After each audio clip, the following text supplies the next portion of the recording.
Hello,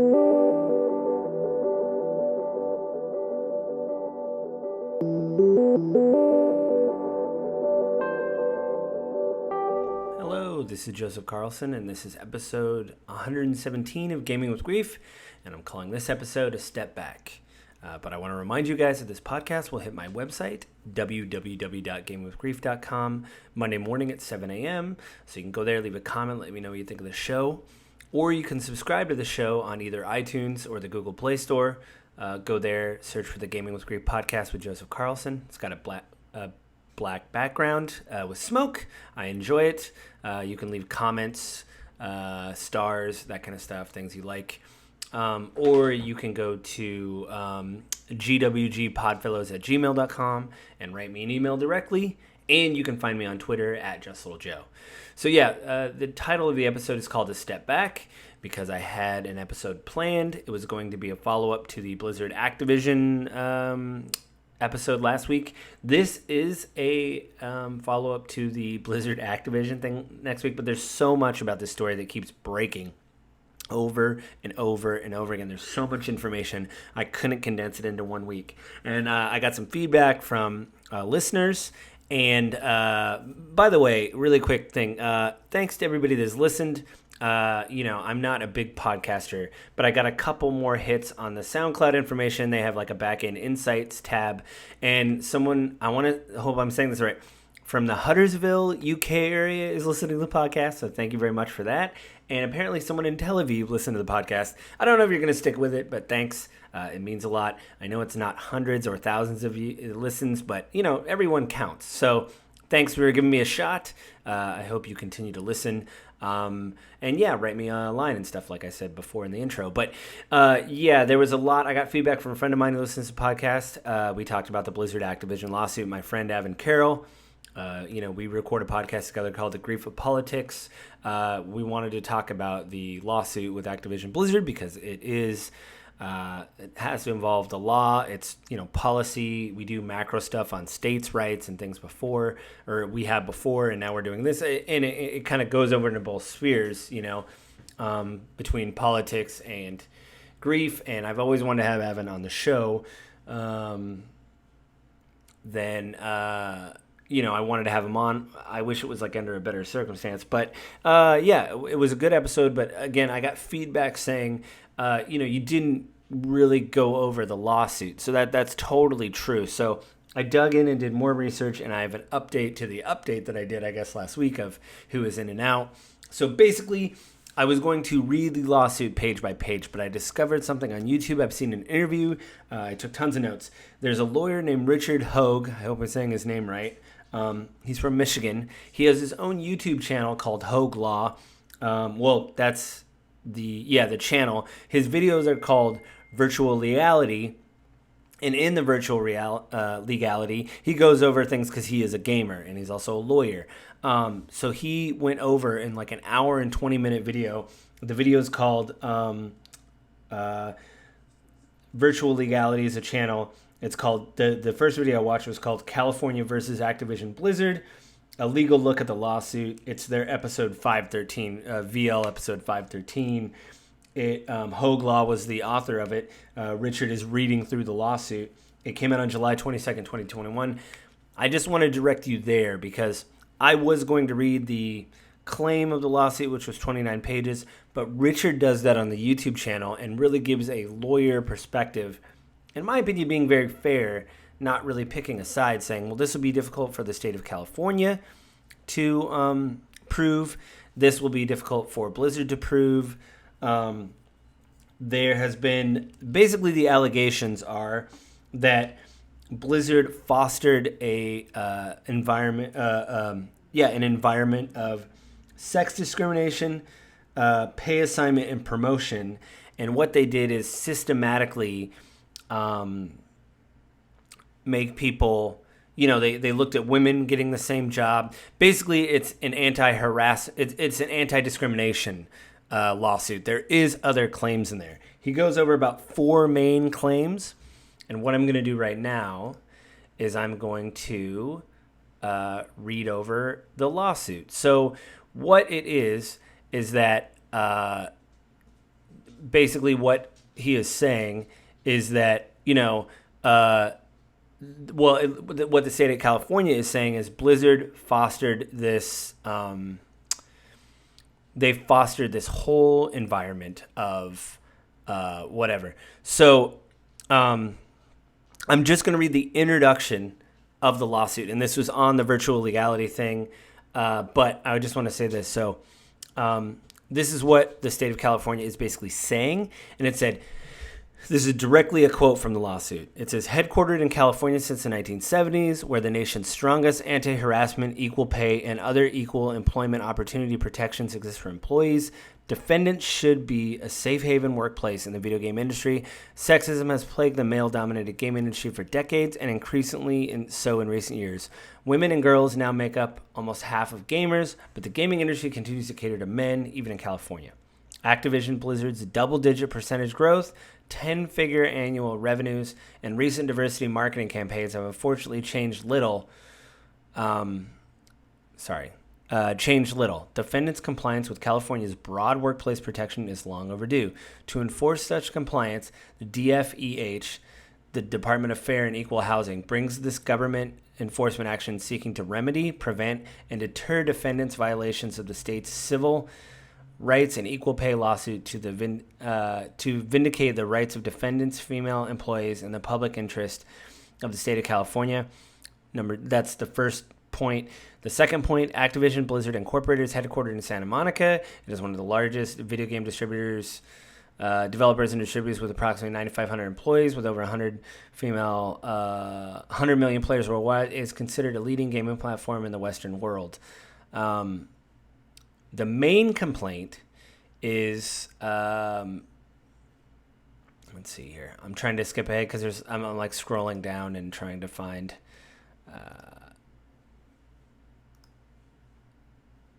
Let's see here. Okay.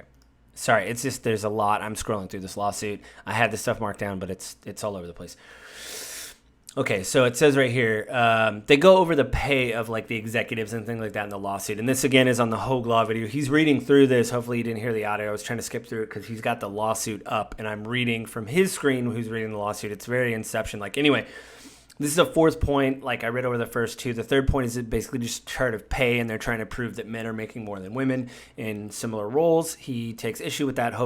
Richard Hogue does because he said it's hard to prove that. These aren't equal jobs. Anyway, like the executive, this is a fourth point. Like the executive ranks, women across the company are assigned to lower paid and lower opportunity levels.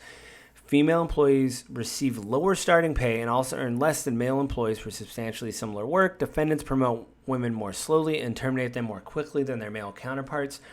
Faced with such adverse terms and conditions of employment, many women have been forced to leave the company. Defendants have also fostered a pervasive quote-unquote frat boy workplace culture that continues to thrive. In the office, women are subjugated to cube crawls in which quote-unquote cube crawls in which male employees drink copious amounts of alcohol as they quote-unquote crawl their way through various cubicles in the office and often engage in inappropriate behavior towards female employees. Male employees proudly come into work hungover, play video games for long periods of time during work, while delegating their responsibilities to female employees, engage in banter about their sexual encounters, talk openly about female bodies, and joke about rape. There's another claim saying, this is, this is a breeding ground for harassment. The next thing basically just says, this is a sixth claim, and I think this is the most of the claim. Unsurprisingly, defendants' quote-unquote frat boy culture is breeding ground for harassment and discrimination against women. Female employees are subject to constant sexual harassment, including having to continually fend off unwanted sexual comments and advances from their male coworkers and supervisors about being groped at the cube crawls and the other company events. High-ranking executives and creators engage in blatant sexual harassment without repercussion. In particular, tragic example, a female employee committed suicide during a business trip. They go on to talk about this. Numerous complaints about, this is the seventh point, numerous complaints about unlawful harassment, discrimination, and retaliation were made to the defendants, that's Blizzard, human resources personnel and executives, including Blizzard Entertainment's president, J. Allen Brack, who has now been let go of the company. That's a sidebar. I just want to bring that out. But defendants failed to take effective remedial measures in response to these complaints.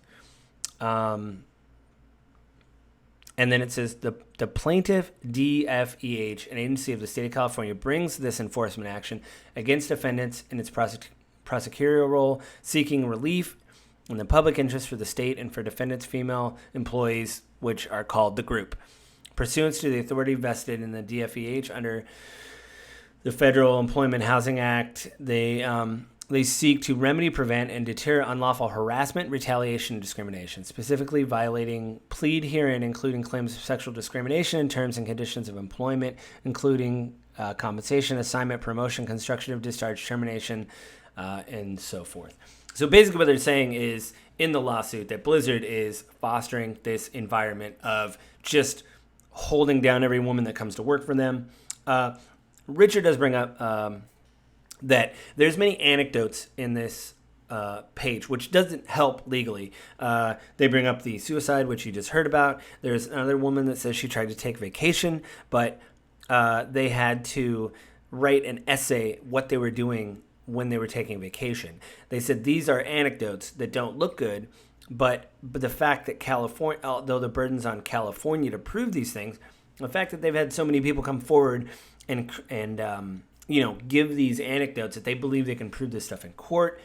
There's another thing I think Abbott and I mentioned offhandedly, which was the Cosby Suite, which was, or maybe not offhandedly, maybe we did go into it a little bit more. I've been reading so much about this. I'm sorry, I don't remember my own podcast. But basically what happened was there was a suite called the Cosby Suite. It was a meeting place for people at BlizzCon. One of the years, a picture surfaced with many of the developers one guy holding a picture of Bill Cosby, which was a joke. This was way before the allegations came out about Bill Cosby. But there are also a picture of beer. Hey, we're going to, with a Facebook group with people talking back and forth about, I'm going to get the women, I'm going to bring the women in, let's party, all this kind of stuff. This doesn't look bad. And Richard Hogue actually pointed out, although there are anecdotes in this about, this person experienced this person experienced that, the main anecdote here, is that J. Allen Brack, that I just read, that J. Allen Brack didn't take action against these people and allow this to happen. The only other person that is listed in the lawsuit is Alex Afrasiabi. I hope I'm saying that right.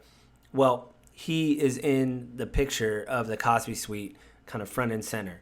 And so he was let go in 2020 very quietly. So this, again, Richard Hogue on Virtual Reality said this is not good because this basically reinforces what the lawsuit is saying, and this is evidence that something is there. And so Blizzard definitely doesn't want, like, the discovery phase of a trial when the state of California can start asking for documents. They want to settle this as quickly as possible. The DFE, the department, the Fair Housing Department, has said, when we went on trial by jury, he says he doesn't, Richard from Hogue Law says he doesn't think it'll get that far, or it may not. But the fact is, you don't want it to go to trial because these emotional things that are written about that are just anecdotes, there seems to be some credence to them with these photos surfacing of people partying. Another video came out, which I've watched, where a young woman at an old BlizzCon stood up and said, I love your games. I love World of Warcraft. Why do these women in the games look like they came out of a Victoria's Secret catalog? Can you do something about that? Alex Afrasiabi is on the panel, and J. Allen Brack is on the panel, and they laugh at her. And they say, well, what catalog do you want her to come out of? And women cheer, men boo her. She kind of takes a step back. And these are things that are actual evidence to say, look at the environment that these people are fostering. Not only do we have these pictures, but we have this. So on top of it, there is another development that I wanted to talk about. This thing just keeps going and going and going and going. There's just more and more, and it's so frustrating. So the next thing is that this was reported on by CNET, and I've seen it on Kotaku and other places. But this article that I'm reading from is from CNET. It was published by Daniel Van Boom, which is a great name, on August 11, 2021. In the evening, Diablo 4 director is out following the reports. So I'm just going to read the article, but I've read this before. I've read something like this before. Blizzard president J. Allen Brack resigned from the company in early August, and now 3 senior employees have also left the company. Louis Barriga, director of the upcoming Diablo 4, Jesse McCree, the game's lead designer, and Jonathan the Craft, a designer of World of Warcraft, have all been let go by Activision Blizzard.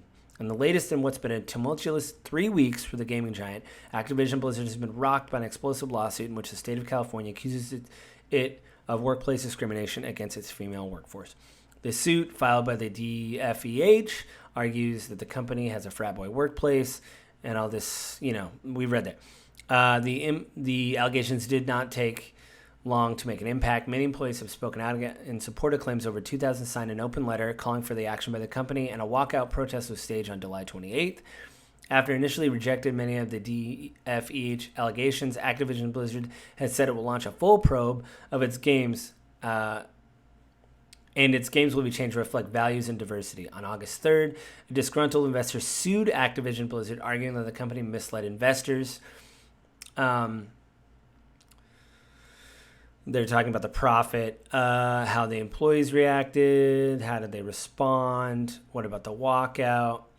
So this is actually, yes, people have resigned. Jalen Brack resigned. They have Jen O'Neill and Mike Ibarra stepped in to lead Activision Blizzard, but it doesn't say their president, so they've let it. And these other people have been let go, like I said in the beginning. Also, Jesse McCree is the name of a character in Blizzard's game Overwatch. The character was named after the designer Jesse McCree, but now that this has surfaced that he was in the Cosby Suite, and obviously this looks very bad, people are talking about maybe changing his name. Some of the casters that were doing Overwatch, like event casting, for like a sports announcer basically at the esports, stopped saying McCree's name, and it was their personal choice. They said, I don't want to say McCree's name because, I've saw some videos. They do really good lore videos for Overwatch, and, I can't tell anybody how to think, but I believe in one of those videos, he did say, like, McCree's not my real name. He says he's a wanted man, so he's got several aliases. So they could easily just retcon his name and go, that was never my name, But anyway, so more and more has happened. More of these people have stepped down. Investors are now suing Activision because they say that they've been misled. Maybe Activision didn't divulge. What it sounds like from reading those, I'm not going to read every article, but what it sounds like from reading the article is that, Blizzard didn't tell their investors that this was going on. And so if you if you withhold the fact that you have a lawsuit going on, your investors are going to be pretty mad. And they also say that because of that, you've wasted resources that could be going into these games. So I just want to point out more of the Hogue Law stuff. I took tons of notes. Like, again, the first video I got was called California versus the Activision Blizzard, a legal look at the lawsuit, virtual legality, episode 513. He goes basically page by page through the lawsuit. It's an hour and 20-minute video. So if you really want a deep dive, he'd do a much better job because he is a lawyer. I am not. But I think what's interesting is for the settlement, in the legal documents, a settlement is called a prayer for relief, which I thought was an interesting term. They want money and basically these things to happen.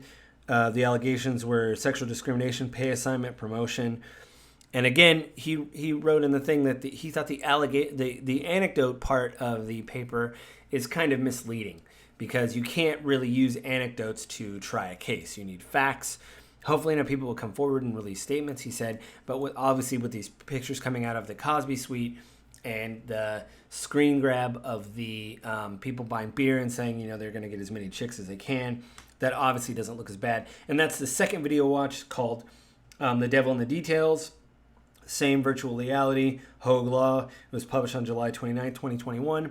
He talks more about the Cosby Suite and that Blizzard definitely does not want a discovery part of the thing because, again, they will then through discovery, and if they, if they both end a legal thing, Blizzard has to give up a lot of stuff. And with these things surfacing just from former employees, what kind of archive does Blizzard have? If you had an IT department, a legal IT department, you could pretty much comb through emails, you can comb through paperwork.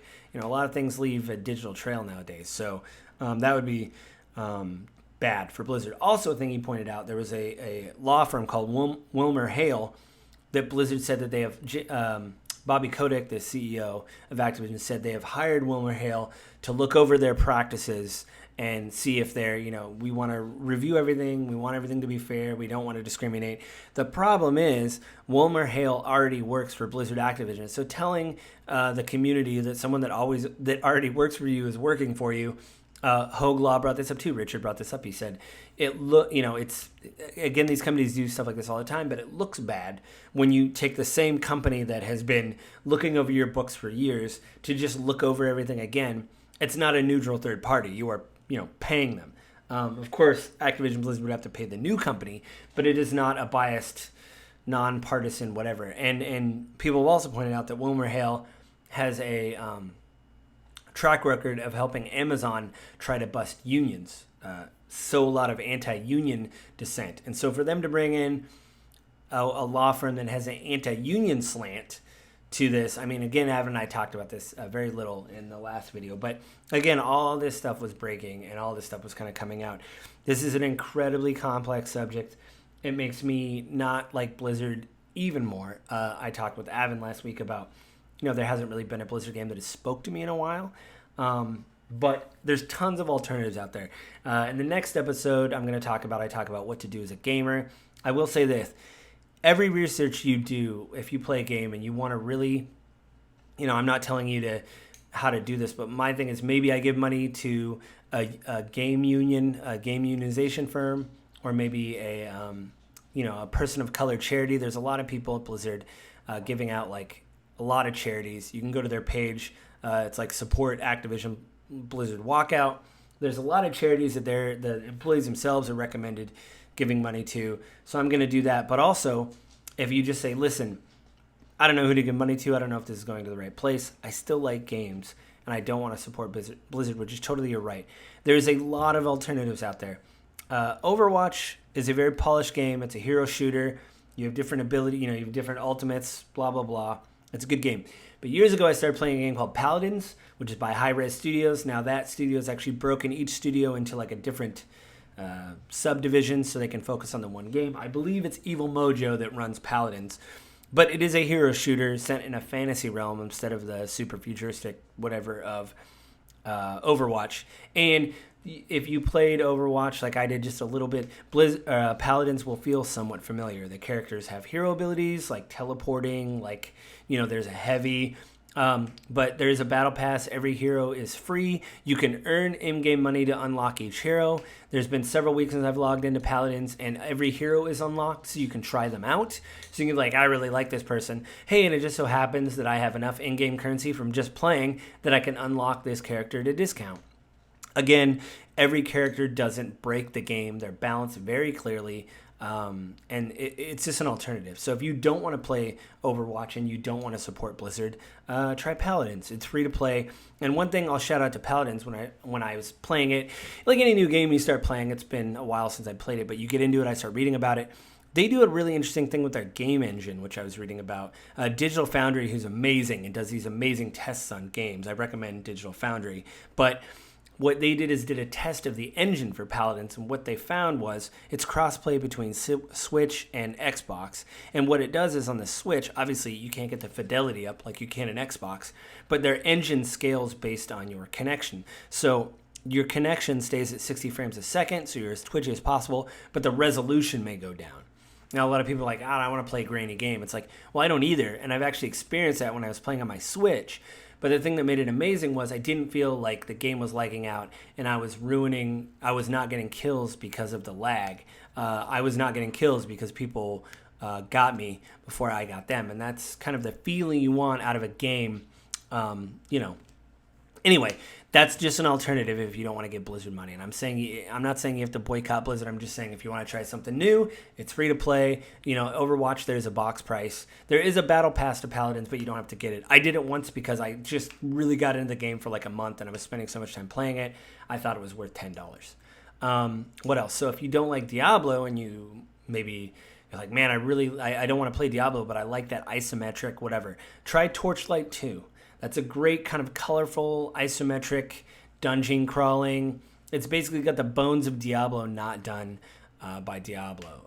It's by Runic Games, I believe. They got bought out. I'm not sure the company that bought them out, but try Torchlight 2. It'll give you that Diablo feel, so you don't have to play Diablo. If you don't want to play Diablo, you don't want to support Blizzard. World of Warcraft, I mean, I can't list all the free MMOs. If you don't want to pay a monthly subscription for World of Warcraft, there is so many fantasy MMOs out there. There's Guild Wars 2. There's the New World that is coming out, which there's a box price for that, but to my knowledge, there is not a monthly fee for that. You could throw a rock on the internet and hit a free MMO that may have that kind of style that you like, where you're not supporting Blizzard Activision. I know a lot of people right now are playing Final Fantasy XIV. That's the online component, Final Fantasy XIV. I played it before, but there is a monthly fee to Final Fantasy XIV, and I will stop saying Final Fantasy XIV. That's the last time. People online called it Ziv. I don't understand how people get the word Ziv because it seems like there's no Z in the title, but here we are. I've gone in and out of playing Ziv. I do enjoy it, but there's a monthly fee, so I basically plan time that's what I do for those 2 months because I get a 60-day card and I dive in and play. So that means I just don't have a lot of the rewards that you get for being a veteran. It plays with controller. You can play it on the PC with the controller. The director of the game said he prefers playing with a controller even when he plays on PC. So you can play it on PC and PlayStation, and everything is cross-play. So since it's cooperative, you can play with a controller, and your friend can play on PC with the mouse and keyboard, and you guys can be playing and doing the same stuff. Obviously, on the PC, it's going to look better. Anyway, this isn't a Final Fantasy XIV commercial. There's just alternatives to playing World of Warcraft, you know.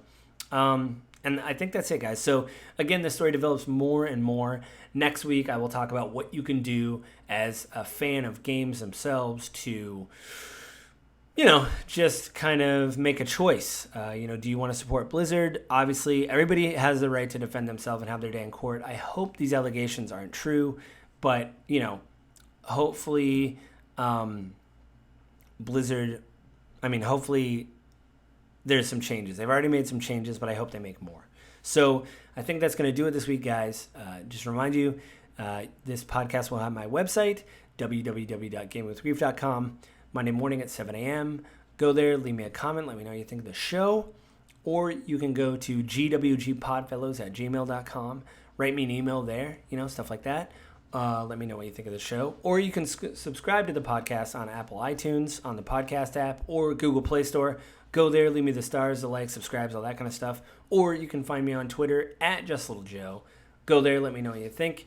And you know what, guys? I think that's it for this week. Everybody be safe, and I will talk to you guys next week. Bye.